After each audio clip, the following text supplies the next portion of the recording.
ಸ್ನೇಹಿತರೆ, ನಿಮ್ಮ ಚೈತ್ರ ರವಿ ವ್ಲಾಗ್ಸ್ ಚಾನಲ್ಗೆ ಎಲ್ಲರಿಗೂ ಸ್ವಾಗತ. ಇವತ್ತಿನ ದಿನ ತುಂಬಾನೇ ವಿಶೇಷವಾಗಿದೆ.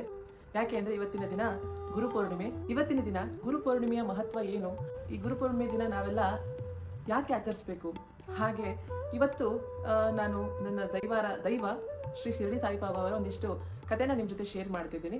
ಈ ವಿಡಿಯೋನ ಕೊನೆ ತನಕ ನೋಡಿ, ಹಾಗೆ ಈ ಒಂದು ಕಥೆಗಳು ನಿಮ್ಮ ಮನಸ್ಸನ್ನು ತಲುಪುತ್ತೆ ಅಂತ ನಾನು ಭಾವಿಸ್ತೀನಿ. ತುಂಬಾ ದಿನಗಳಾದ ಮೇಲೆ ನಾನು ತಿರ್ಗಾ ವಿಡಿಯೋನ ಮಾಡೋಕ್ಕೆ ಸ್ಟಾರ್ಟ್ ಮಾಡಿದ್ದೀನಿ. ಹಾಗೆ ನಿಮ್ಮೆಲ್ಲರ ಸಪೋರ್ಟ್ ತುಂಬಾನೇ ಅವಶ್ಯಕವಾಗಿದೆ ನನಗೆ. ತಡ ಮಾಡದೆ ನಾವು ನಮ್ಮ ವಿಡಿಯೋನ ಸ್ಟಾರ್ಟ್ ಮಾಡಿ. ಈ ಸಲ ಗುರುಪೂರ್ಣಿಮೆ 2025ರಲ್ಲಿ ಗುರುವಾರ ದಿನನೇ ಬಂದಿದೆ. ಅದು ತುಂಬಾನೇ ವಿಶೇಷ, ಯಾಕಂದ್ರೆ ಗುರುವಾರ ಎಲ್ಲ ಗುರುಗಳ ವಾರ. ಈ ಗುರುಪೂರ್ಣಿಮೆನ ವ್ಯಾಸ ಪೂರ್ಣಿಮೆ ಅಂತಾನೂ ಕೂಡ ಕರೀತಾರೆ. ಯಾಕೆ ಅಂತಂದ್ರೆ ಇದು ಇವತ್ತಿನ ದಿನ ಶ್ರೀ ವ್ಯಾಸ ಮಹರ್ಷಿಗಳು ಹುಟ್ಟಿದ ದಿನ. ನಿಮ್ಗೆಲ್ಲ ಗೊತ್ತೇ ಇದೆ, ಶ್ರೀ ವ್ಯಾಸ ಮಹರ್ಷಿಗಳು ಮಹಾಭಾರತನ ಬರೆದು ಅದರ ಮೂಲಕ ನಮಗೆ ಎಲ್ಲರಿಗೂ ಜ್ಞಾನವನ್ನ ಕೊಟ್ಟರು. ದೇವರು ಕೋಪ ಮಾಡ್ಕೊಂಡ್ರು ಗುರು ಯಾವತ್ತೂ ಕೋಪ ಮಾಡ್ಕೊಡಲ್ಲ. ಯಾಕೆ ಅಂತಂದ್ರೆ ಗುರು ತಾಯಿಯ ಸ್ಥಾನವನ್ನ ತುಂಬ್ತಾರೆ. ದೇವರು ನಾವು ತಪ್ಪು ಮಾಡಿದಾಗ ಅದನ್ನೆಲ್ಲ ಒಂದು ಲಿಸ್ಟ್ ಮಾಡಿ ನಮಗೆ ತಪ್ಪನ್ನ ತಿದ್ಕೊಳ್ಳೋಕೋಸ್ಕರ ಶಿಕ್ಷೆ ಕೊಡ್ಬೋದು. ಆದ್ರೆ ಗುರು ಏನ್ ಮಾಡ್ತಾರೆ ಅಂತಂದ್ರೆ ನಮ್ಮ ತಪ್ಪುಗಳನ್ನ ತಿದ್ದಿ ನಡೆಯೋಕೆ ಯಾವ್ಯಾವೆಲ್ಲ ಮಾರ್ಗ ಬೇಕೋ ಅದನ್ನ ನಮಗೆ ತೋರಿಸ್ಕೊಡ್ತಾರೆ. ಹೇಗೆ ನಾವು ಸ್ಕೂಲ್ಗಳಲ್ಲಿ ಶಾಲೆಯಲ್ಲಿ ಒಂದು ಓದ್ಬೇಕಾದ್ರೆ ತಪ್ಪು ಮಾಡಿದಾಗ ಟೀಚರ್ಗಳು ನಮ್ಮನ್ನ ತಿದ್ದಿ ಸರಿ ಮಾಡಿ ಇಲ್ಲಿವರೆಗೂ ನಾವು ಬೆಳೆದು ನಿಲ್ಲೋಕೆ ಹೆಲ್ಪ್ ಮಾಡ್ತಾರೋ, ನಮ್ಮ ಕರಿಯರ್ನ ರೂಪಿಸ್ಕೊಳ್ಳೋಕೆ ನಮಗೆ ಹೆಲ್ಪ್ ಮಾಡ್ತಾರೋ, ಹಾಗೆ ಗುರು ಕೂಡ ಹಾಗೆ.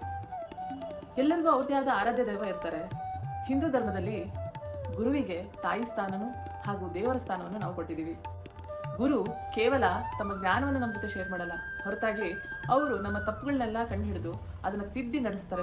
ಒಳ್ಳೆ ಮಾರ್ಗದಲ್ಲಿ ನಮ್ಮನ್ನ ಕರ್ಕೊಂಡು ಹೋಗ್ತಾರೆ. ಗುರು ಬ್ರಹ್ಮ ಗುರು ವಿಷ್ಣು ಗುರುದೇವೋ ಮಹೇಶ್ವರ, ಗುರು ಸಾಕ್ಷಾತ್ ಪರಬ್ರಹ್ಮ ತಸ್ಮೈ ಶ್ರೀ ಗುರುವೇ ನಮಃ. ಏನಿದರ ಅರ್ಥ? ಗುರು ಬ್ರಹ್ಮನೂ ಹೌದು, ಮಹೇಶ್ವರನೂ ಹೌದು, ಹಾಗೂ ಅಷ್ಟೇ ಅಲ್ಲದೆ ಅವನು ಪರಬ್ರಹ್ಮನೂ ಕೂಡ ಹೌದು. ಎಲ್ಲರಿಗಿಂತನೂ ಮಿಗಿಲಾದವನು ಗುರುವೇ.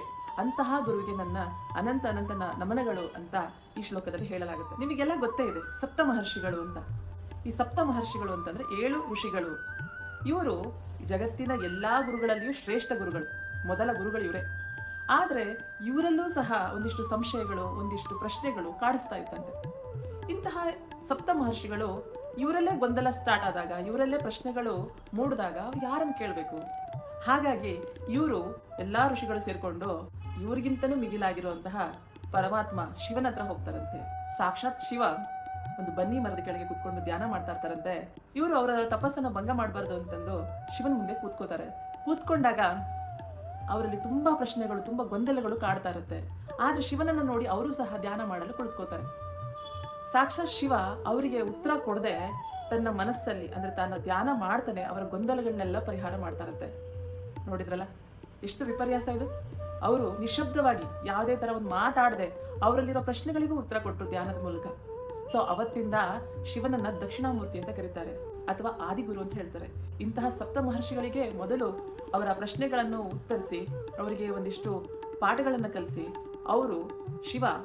ಹೀಗೆ ಹೇಳ್ತಾ ಹೋದ್ರೆ ಪ್ರತಿಯೊಂದು ಗುರುವಿಗೂ ಒಂದೊಂದು ಪವಾಡಗಳಿರ್ತವೆ, ಪ್ರತಿಯೊಂದು ಗುರುವಿಗೂ ಅವರದೇ ಆದ ಒಂದು ಚರಿತ್ರೆ ಇರುತ್ತೆ.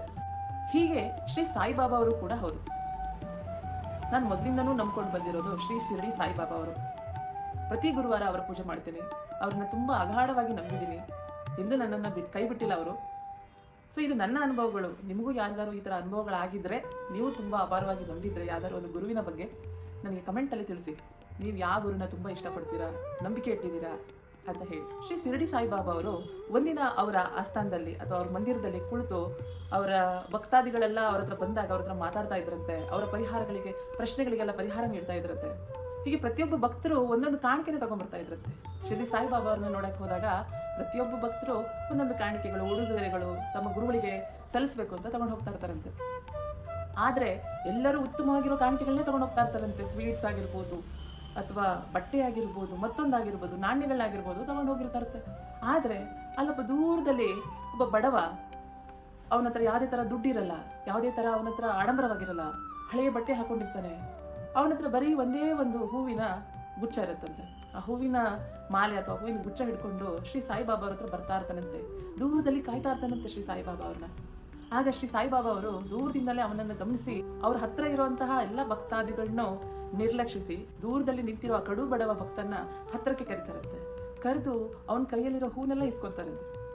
ಇಸ್ಕೊಂಡ್ಬಿಟ್ಟು ಹೇಳ್ತಾರಂತೆ, ಇನ್ನ ನಿಷ್ಠೆ, ನಿಷ್ಕಲ್ಮಶವಾದ ಮನಸ್ಸು, ಇದರಿಂದ ನೀನು ಹೂವಲ್ಲ, ಒಂದು ಕಡ್ಡಿ ಕೊಟ್ಟರು ನಾನು ಇಸ್ಕೊತೀನಿ, ಇದೇ ನನಗೆ ತುಂಬ ಶ್ರೇಷ್ಠ, ಇವತ್ತಿಂದ ನಾನು ನಿನ್ನ ಗುರು ಆಗ್ತೀನಿ, ನೀನೇ ನನ್ನ ಪರಮ ಭಕ್ತ ಅಂತ ಹೇಳ್ತಾರಂತೆ. ಸೊ ಇದರಿಂದ ನಾವೇನು ತಿಳ್ಕೊತೀವಿ ಅಂತಂದರೆ, ಒಬ್ಬ ಗುರುವಿಗೆ ನಾವು ದಾಸರಾಗಬೇಕು ಅಥವಾ ಒಬ್ಬ ಗುರುವಿಗೆ ನಾವು ಗುಲಾಮರಾಗಬೇಕು ಅಂತಂದರೆ ನಿಷ್ಕಲ್ಮಶವಾದ ಮನಸ್ಸು ತುಂಬಾ ಇಂಪಾರ್ಟೆಂಟ್ ಆಗುತ್ತೆ.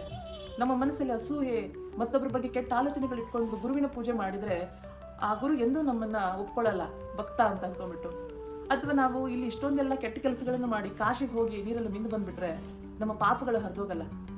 ಶಿರಡಿ ಸಾಯಿಬಾಬಾರ ಹತ್ರ ಹೋಗಿ ಶಿರಡಿಗೆ ಹೋಗ್ಬೇಕಂತೇನಿಲ್ಲ, ಮನೆಯಲ್ಲೇ ಕೂತು ದೇವ್ರ ಧ್ಯಾನ ಮಾಡಿದ್ರು ಶ್ರೀ ಸಾಯಿಬಾಬಾ ಅವರು ನಮ್ಮ ಮನೆಗೆ ಬರ್ತಾರೆ, ನಮ್ಮ ಮನಸ್ಸಲ್ಲಿ ನೆಲೆಸ್ತಾರೆ. ಇದು ಆ್ಯಕ್ಚುಲಿ ಗುರುವಿನ ಪವರ್ ಅಂತ ಹೇಳಿ. ಮೊದಲನೇದಾಗಿ ನೀವು ಏನೇ ಒಂದು ಪೂಜೆ ಮಾಡಬೇಕು ಅಂತ ಹೊರಟಾಗ ಮೊದಲು ನಿಮ್ಮ ಮನಸ್ಸು ನಿಷ್ಕಲ್ಮಶವಾಗಿರಬೇಕು, ಕೆಟ್ಟ ಆಲೋಚನೆಗಳಿಂದ ದೂರ ಆಗಬೇಕು. ಆಗ ನೀವು ಎಂಥ ಸಣ್ಣ ಪೂಜೆ ಮಾಡಿ ಮನೆಯಲ್ಲಿರೋ ಒಂದು ಸಣ್ಣ ಹೂ ಮುಡಿಸಿದ್ರು ಆ ದೇವರಿಗೆ ತುಂಬ ಪ್ರಿಯರಾಗ್ತೀರ ನೀವು. ಇದು ನನ್ನ ಅನುಭವಗಳು ಕೂಡ ಹೌದು.